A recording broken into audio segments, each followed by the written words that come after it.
வணக்கம் மக்களே. இந்த வடை எத்தனை பேர் செஞ்சுருக்கிறீங்கன்னு கமெண்ட் பண்ணுங்கள். வாங்க எறா வடை செய்யலாம்.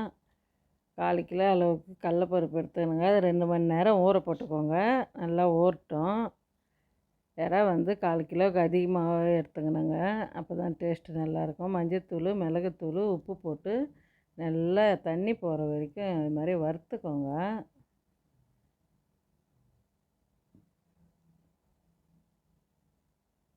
இந்த பதத்துக்கு வந்ததை எடுத்துடுங்க. கேஸ் ஆஃப் பண்ணிடுங்க. சூடு ஆறட்டுங்க. இது மாதிரி எறா கொரன்னு அரைச்சிக்கோங்க. நான் இன்றைக்கி ஆட்டுக்கல்லில் தாங்க அரைக்கிறேன்.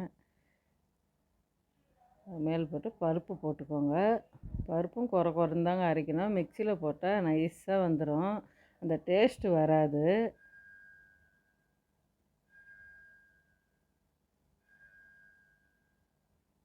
கடலப்பருப்பு 10 நிமிஷத்தில்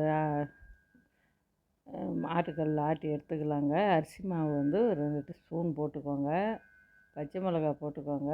வெங்காயம் போடுங்க. நான் 3 வெங்காயம் போட்டேங்க. சோம்பு, கருவேப்பிலை எல்லாம் போட்டுக்கோங்க. உப்பு, பெருங்காயத்தூள் தேவையான அளவு போட்டுக்கோங்க. உப்பு அதிகமாகிடுச்சுன்னா உப்பு பேலன்ஸ் பண்ணுற அளவுக்கு அதில் எதுவும் இல்லை. கடாயில் எண்ணெய் காயட்டுங்க. நல்லா கலரி கொடுத்துக்கோங்க. ஒன்று சேர்ந்த மாதிரி ஒரு உருண்டை எடுத்து இதை ஒரே ப்ரெஸ் பண்ணுங்கள். அவ்வளோதாங்க மசால் வடை. சூப்பராக இருக்கும். சிம்மில் வச்சுருங்க. மசால் வடை சிம்மில் வச்சு தாங்க வேக வைக்கணும். அப்போ தான் சூப்பராக வெந்து வரும், மொறு மொறுன்னு.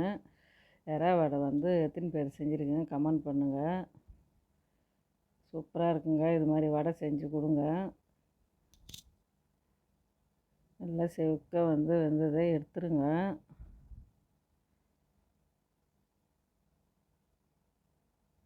இந்த வீடியோ பிடிச்சிருந்தால் லைக் பண்ணுங்கள்.